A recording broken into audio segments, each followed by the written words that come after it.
Berikutnya Bapak Dr. Ali Darwin.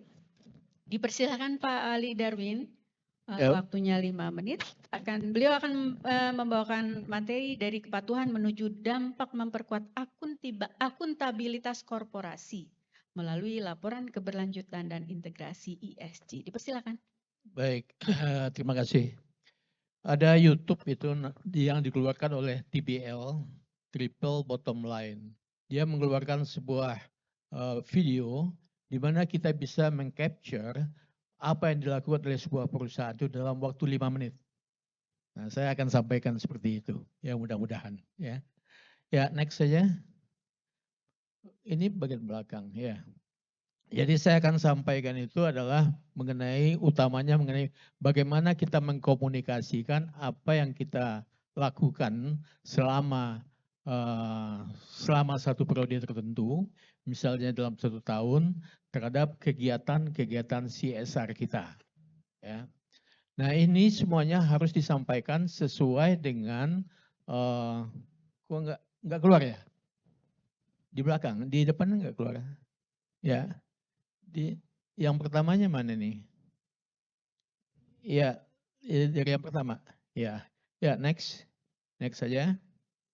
Ya, nah next ya mengenai natural disaster ya kita sudah paham ya semuanya bahwa apa yang terjadi selama ini di dunia. Kemudian tadi Ibu Rini juga Retno juga sudah sampaikan bahwa kita menghadapi sekarang itu water scarcity. Sebenarnya ada 5 masalah ya. Yang pertama adalah climate change, biodiversity loss, kemudian kita resource depletion and waste, water scarcity, kemudian juga kesenjangan ya. Ya, next. Nah juga ini semuanya disebabkan oleh peningkatan daripada CO2 ya. Nah nanti saya akan jelaskan berikutnya nanti ya, next. Nah ini semuanya tentu dalam rangka upaya kita bagaimana untuk bisa menyerahkan bumi ini kepada generasi yang akan datang dengan yang lebih baik ya. Next. Ya, next.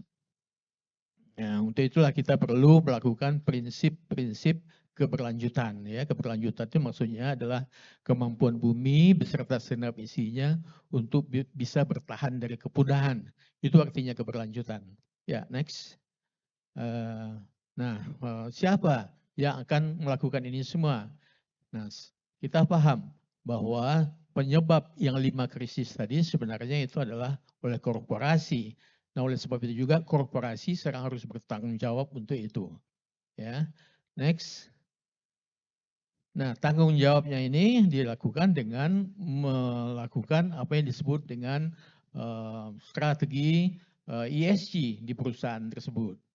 Di korporasi sekarang itu sudah banyak yang membuat kebijakan-kebijakan yang terkait dengan ESG, kemudian melakukan sistem dan prosedur semuanya dirubah ya untuk menerapkan ESG ini.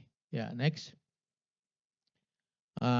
Untuk itu semuanya kita laporkan di dalam sebuah laporan yang disebut dengan Sustainability Report. Next. Ya. Dari Sustainability Report ini paling tidak ada 3 sinyal yang dapat dilihat nanti.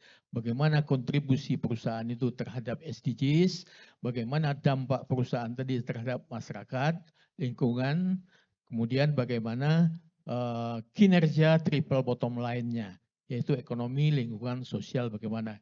Itu kelihatan semuanya dari laporan ini. Next.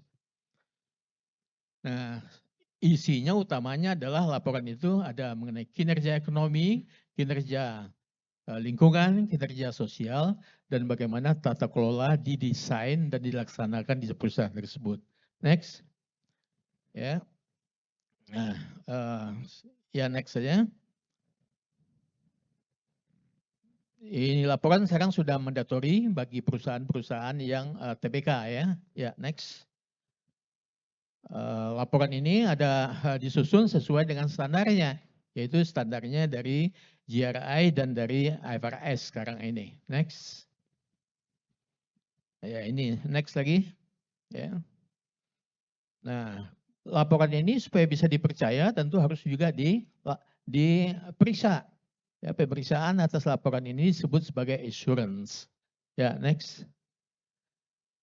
Nah, kenapa harus di assurance? Supaya kita bisa menjamin bahwa isi laporan itu benar, ya, tidak greenwashing. Ya, next. Nah, perlu juga ini ada rating dari pihak ketiga, bagaimana kita ESG-nya sudah dilaksanakan atau belum. Ya, next. Ya, nah untuk membuat laporan ini tentu perlu ada orang-orang yang profesional. Ya, untuk itu ada pendidikan yang dibuat oleh NCCR, kemudian juga ada sertifikasinya. Next. Ya, demikian ya. Nah ini semuanya adalah preview saja, bagaikan menonton sebuah film.